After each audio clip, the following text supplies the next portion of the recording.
Okay, let's unpack this. Imagine for a moment that your body isn't just a collection of organs, but a vast, incredibly complex city. Mm-hmm. And built right into the core infrastructure of that city is this incredible, almost miraculous sanitation system. Right. It's designed to constantly perform deep maintenance, to heal itself, to clear out, toxic buildup, and to protect against the creep of major long-term diseases. We are talking about an innate biological self-cleaning mechanism that is, frankly, jaw-dropping in its power. That analogy of the city's sanitation system gets us right to the heart of today's deep dive. It does. Our mission today is to synthesize the research, the philosophy, and the practical daily habits of 5 legendary Japanese scientists and physicians. These aren't just academics. No, these are experts who haven't just published studies. They have fundamentally revolutionized the global understanding of health, longevity, and specifically how we activate this built-in renewal process. So our goal today is to give you, the listener, the definitive shortcut to being well-informed on activating that natural internal renewal system. Right. And this is not just theoretical speculation. This is actionable, deeply practical wisdom. Backed by Nobel Prize-winning science and really millennia of lived successful experience. Absolutely. The central scientific focus that unites all this collective wisdom is a concept called autophagy. Autophagy. It's the core mechanism of a cellular self-cleaning, and we will explain precisely how this process works, down to the molecular switch that turns it on and off. And to show you how to activate it, we have curated the insights of 5 key players. First, Dr. Yoshinori Ohsumi, the Nobel laureate who mapped the exact cellular process. Okay. Second, Dr. Takayuki Teruya, who specializes in the powerful metabolic and antioxidant effects of its activation. Then there's Dr. Shigaki Hinahara. The longevity icon. I mean, the man was a living embodiment of these principles, working actively past the age of 105. It's incredible. And fourth, Dr. Yumi Ishihara, a renowned physician trusted by Japanese prime ministers who formalized specific strategic fueling regimens. And finally, Dr. Hiromi Shinya, a pioneering gastroenterologist who linked deep gut health directly to this renewal process. so what's the roadmap for you today? We are going to move systematically from the fundamental science of autophagy to the practical playbook, Yeah, we'll cover the why, the when, the how much, and the what of eating and resting. all inspired by these doctors to harness this self-cleaning system for better energy, resilience, and, a longer life. We are jumping right into the nuts and bolts of cellular housekeeping. Let's do it. So let's begin at the scientific origin, defining the star of the show, autophagy. Mm-hmm. It literally translates from Greek as self-eating, which, as you noted, sounds a little dramatic. It sounds almost scary, right? Yeah, exactly. Okay. But you should really think of it as your body's natural, highly sophisticated recycling system. It's the most advanced built-in detox mechanism imaginable that keeps your cells lean, efficient, and youthful. That analogy of cellular housekeeping or recycling is spot on. It is.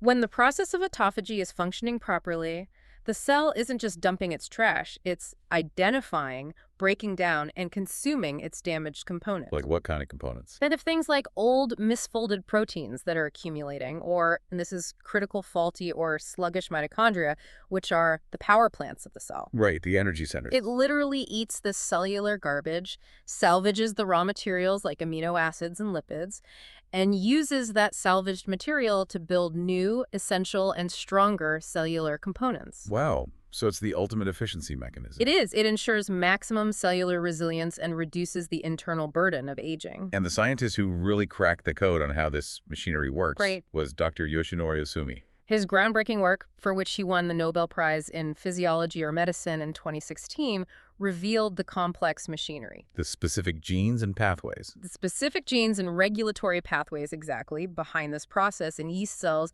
and, by extension, in our own human cells. So what was his genius? What was the big discovery? Ohsumi's genius lay in revealing the regulatory switch.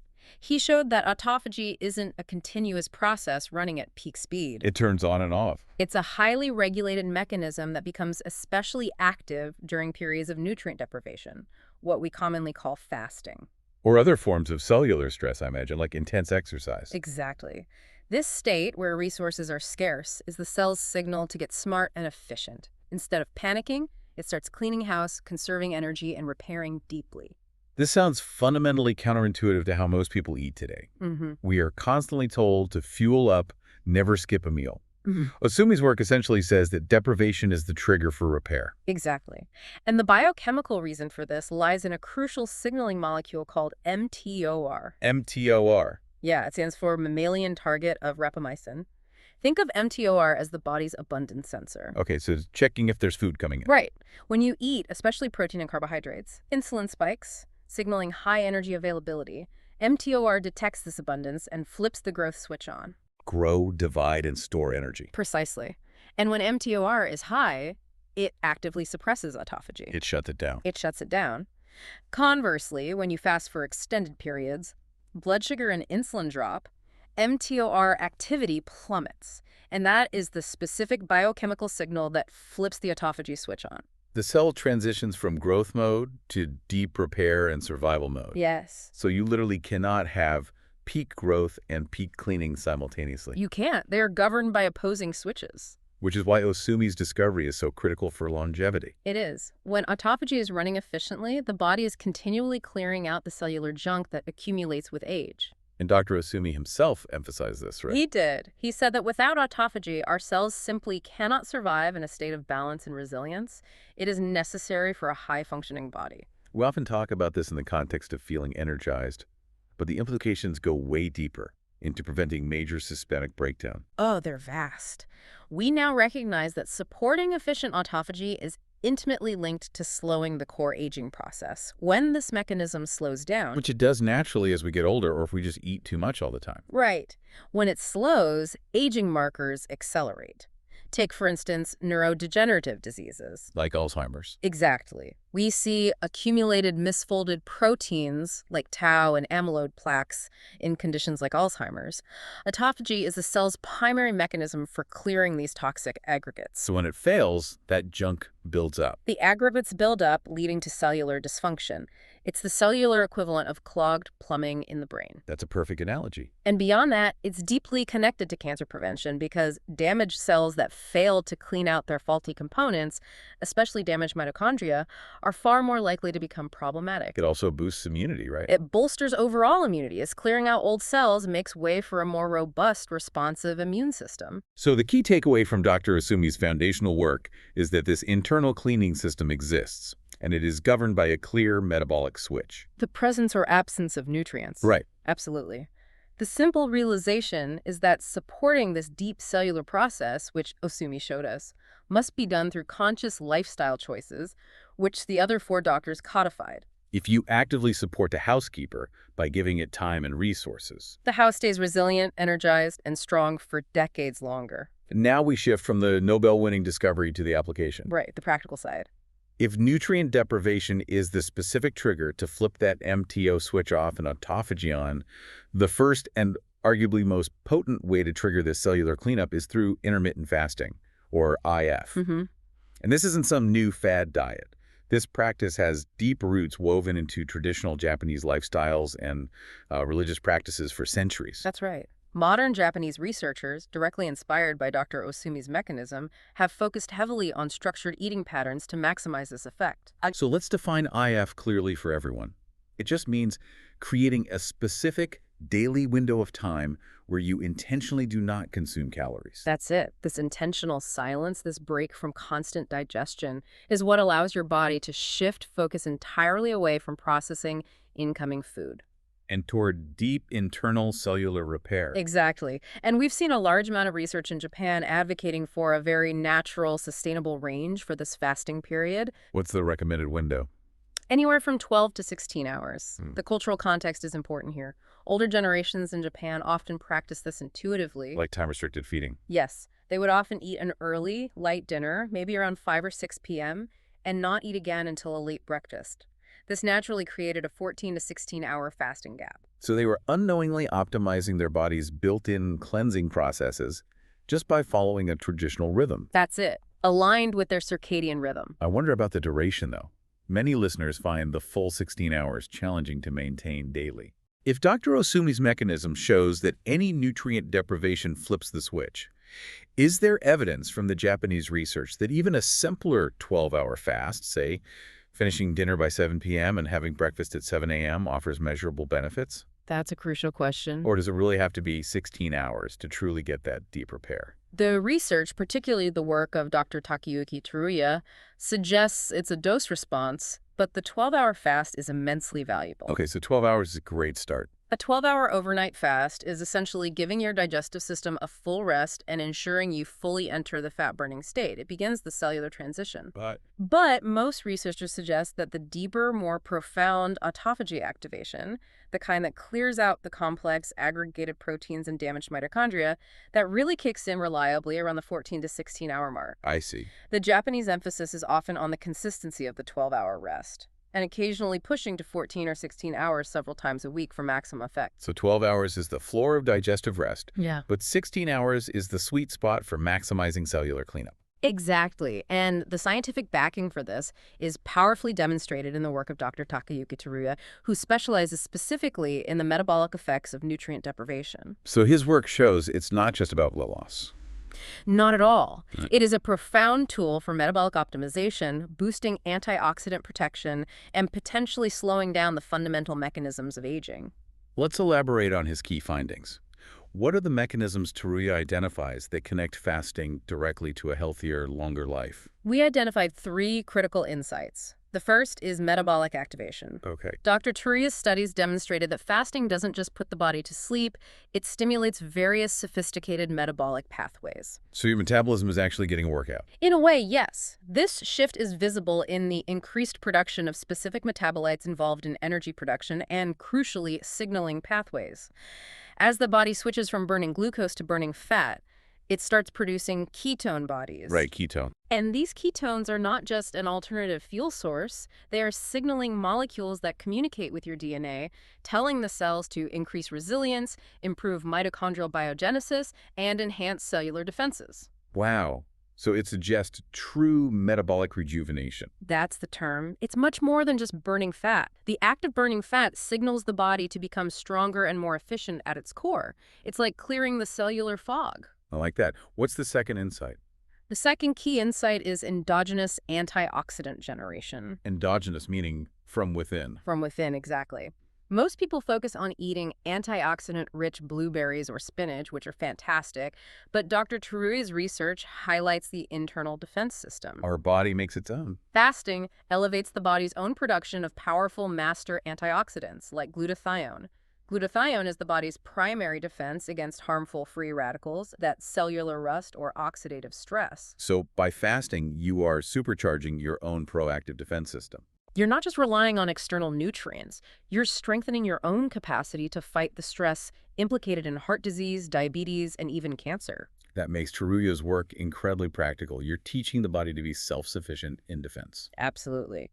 And the third insight connects this all to the big picture: potential anti-aging effects. How so? By consistently activating these metabolic reactions, the increased efficiency, the signaling power of ketones, and the stronger internal antioxidant defense. Dr. Teruya's findings suggest that these induced metabolic shifts can mitigate some of the most visible and detrimental effects of aging. You're promoting longevity at the foundational biochemical level. You are. It aligns perfectly with Osumi's discovery. Dr. Teruya strongly advocates for this. He emphasizes that the fasting period is a physiological necessity for revitalizing metabolism, strengthening defenses, and ultimately extending lifespan. So if you want a simple, repeatable, science-backed technique, a consistent 12 to 16-hour fasting window is the simplest way to flip that autophagy switch. It is the core practice to begin the journey towards cellular renewal. So we've nailed down when to eat intermittent fasting, which triggers the deep clean.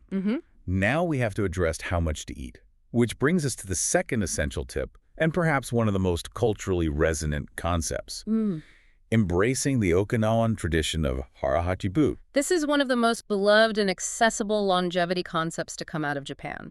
Hara Hachi literally translates to belly 80% full. Stop eating when you're 80% full. Exactly. It means stopping your meal when you feel 80% satiated, not stuffed. It is not a prescription for deprivation, but a practice of habitual, gentle, mindful moderation. And its origins are inseparable from its success. This practice is rooted deep in the culture of Okinawa. Right, one of the world's most famous Blue Zones regions, globally recognized for having incredibly high populations of centenarians who live long, active, and healthy lives. So what's the science behind this cultural wisdom? It's calorie restriction without malnutrition. Eating until 80% full naturally reduces overall caloric intake by about 10% to 20% compared to typical Western eating which habits. tend to push to 100% or even 110% fullness. Right. And this gentle calorie restriction, combined with the long overnight breaks from food inherent in their lifestyle, reduces the body's overall metabolic stress. And reduced metabolic stress means less burden, freeing up the body's resources to focus on that critical cellular repair sustaining the autophagy state. Absolutely. Every time you eat a large meal, especially one rich in refined ingredients, your body has to spend a massive amount of energy on digestion and detoxification. Hara Hachibu ensures that the metabolic tax of eating is minimized. It's the gentle hand on the tiller of your metabolism. A great way to put it. To truly understand the practical application of this, we have to talk about Dr. Shigaki Hinohara. An absolute icon. He was perhaps Japan's most respected doctor and longevity expert who was the living, breathing embodiment of this entire philosophy. I mean, he worked actively as a physician until the astonishing age of 105. His life was a testament to his teachings. Imagine seeing a 100-year-old physician dressed impeccably, insisting on using the stairs instead of the elevator. That's incredible. That level of commitment and vitality is what made his philosophy so compelling. That visual is so potent. It's not just medical advice, it's a statement on lifestyle. So what did his daily life and core teachings tell us about integrating this moderation? His approach was a masterclass in simplicity and restraint, both mentally and physically. He maintained that staying engaged, having a purpose, contributing to society, and never fully retiring was essential. He viewed the body and mind as inseparable. Completely. What about his specific dietary philosophy? He lived by eating light and rigorously following the principles of Hara Hachibu. For him, breakfast was often just coffee, milk, and a little orange juice with a spoonful of olive oil. Very light. Very. Dinner was small, focused on vegetables and fish. He maintained that preventing excess weight gain through habitual moderation, not crash diets, was the single most fundamental contribution to longevity. And he strictly avoided excess sugar and processed foods. Knew they were the biggest metabolic stressors. So he wasn't just talking about calorie restriction, but consistent undereating to reduce internal inflammation and workload. Exactly. And his advocacy extended beyond the plate to a philosophy of constant moderate movement. He wasn't advocating for high-intensity, stress-inducing workouts, but simple, integrated physical activity. Like walking daily using stairs. Never sitting for long periods. This constant, moderate movement increases circulation and reduces the stagnation that can prevent cellular waste from being cleared efficiently. It sounds like his philosophy was as much about managing psychological and emotional stress as it was about managing metabolic stress. It was. He warned against over-relying on doctors. That's interesting for a doctor to say. He held deep respect for medical science, but he felt that modern medicine often treats symptoms of bad lifestyle choices rather than the cause. He was a big advocate for preventive care. Fiercely. And he emphasized the power of a positive, curious mindset. He believed taking personal responsibility for one's own health was the primary step toward a long, vibrant life. He had that great quote about enjoying life being the best way to forget pain. Which suggests that mental engagement and joy are physiological levers for healing. They reduce chronic stress hormones like cortisol, which themselves are massive suppressors of the body's repair mechanisms. So, if we synthesize Dr. Hinohara's wisdom, Hara Hachibu is a dual mechanism. It's not just about calories. Not at all. It's about the constant reduction of both metabolic and mental burden, thereby keeping that MTR switch relatively low and allowing the body's natural autophagy and repair systems to remain active and unimpeded. It's the consistent, gentle approach. It replaces the feast or famine cycle of Western dieting with the sustainable rhythm. The same rhythm that the Okinawan centenarians proved works for over a century. So we have established the when, IF, and the how much, Hara Hachibu. Now we tackle the final, crucial component, the what. To fully activate and sustain autophagy, what we choose to put into our bodies is just as critical. And this brings us into the specific strategic fueling insights from two master physicians, Dr. Yumi Ishihara and Dr. Hiromi Shinya. Let's start with Dr. Yomi Ishihara. He's a figure of immense influence in Japan. A personal doctor to several Japanese prime ministers and the head of his own clinic. He seems to have formalized the principles we've discussed into a highly specific regimen. He has. He advocates powerfully for what he terms a modified fasting regimen as a potent tool for cellular health. His core belief echoes the others. The destructive effects of constant overeating are the primary obstacle to longevity. Exactly. So incorporating practices like Hara Hachi and strategic fasting is essential. Let's break down the practical details of Dr. Ishihara's daily regimen, because it provides a blueprint for how to transition into this. It's a structured approach that maximizes the time the digestive system rests. It involves three core parts. Okay, what's the first? First, a specific liquid breakfast, typically freshly squeezed carrot or apple juice. Second, skipping the traditional heavy lunch, opting instead for black tea fortified with black sugar and ginger. And third, And finally, consuming only one solid meal per day, generally in the evening. that liquid breakfast is fascinating. To a skeptical listener, starting the day with juice sounds like a recipe for a massive blood sugar crash. Right, which would shut down autophagy. So why does Dr. Ishihara advocate for it? It's highly strategic nourishment, designed to break the fast gently without requiring massive digestive effort. The goal isn't calorie density, it's nutrient delivery and gentle alkalization. Okay, let's look at the components. Carrot juice. It's rich in beta-carotene, which the body converts to vitamin A. This supports skin and eye health, but critically, it aids liver detoxification processes. It also has a powerful alkalizing effect. And the apples. Apple juice is prized for its specific, easily absorbed antioxidants like quercetin and its high pectin content.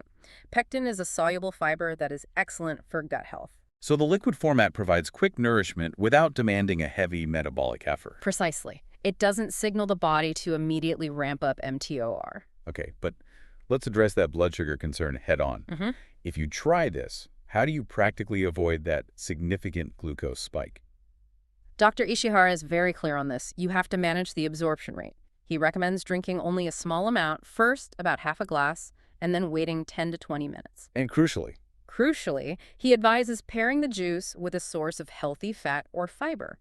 A small handful of nuts, seeds, or even a spoonful of high-quality olive oil mixed into the juice will dramatically slow down the absorption of the natural sugars. the fat and fiber act as a buffer. A buffer, exactly, ensuring your blood sugar remains stable and your metabolism stays balanced. Okay, moving to the lunch substitution. Yeah. The black tea with black sugar and ginger. This sounds like an energy boost right in the middle of the deepest fasting window. It is a deliberate, targeted choice for its profound warming, nutritious, and supportive properties. Black tea is rich in powerful antioxidants called polyphenols, which support heart health and metabolism. But black sugar kurosato. Why sugar at all, especially when we've identified sugar as the primary suppressor of autophagy? This is a nuanced point, and it's crucial to Japanese traditional medicine. Kurosato, or black sugar, is a natural alternative to refined white sugar. It's unprocessed. It's unprocessed, so unlike white sugar, it retains essential minerals and vitamins.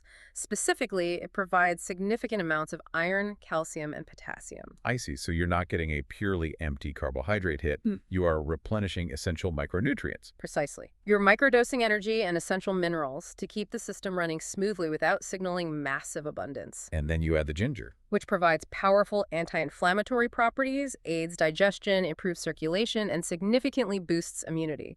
The whole combination is designed for sustenance and warmth.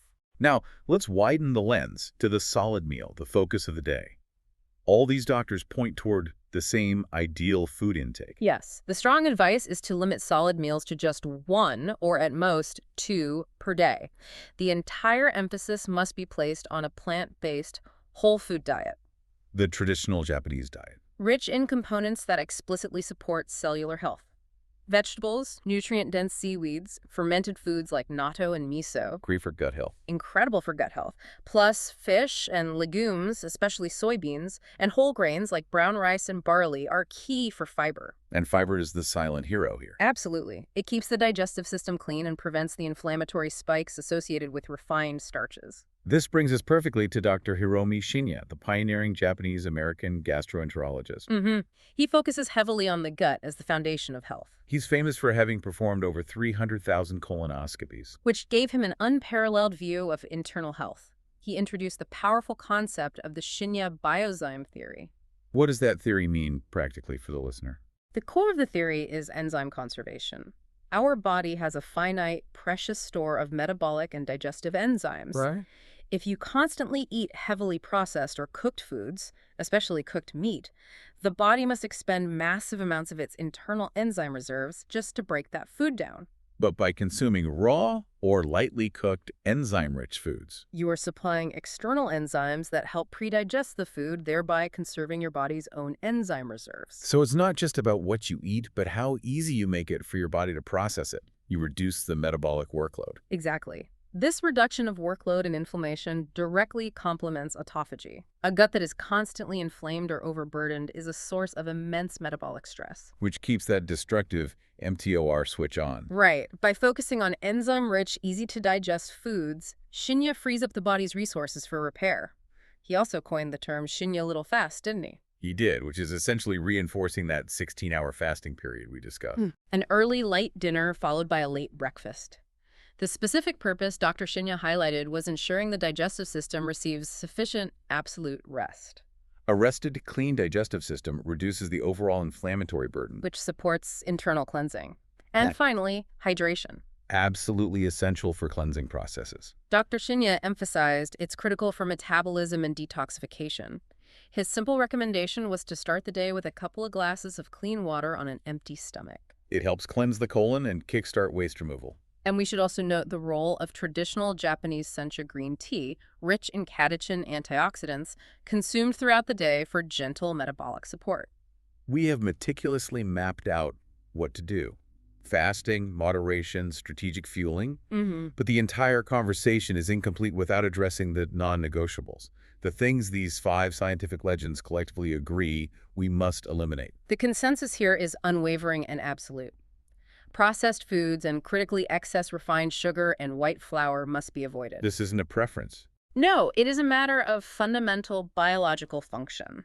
Let's dedicate a moment to explaining one last time why sugar is such a catastrophic problem in this context, tying it back to the mechanism from Dr. Osumi. It is the ultimate autophagy killer.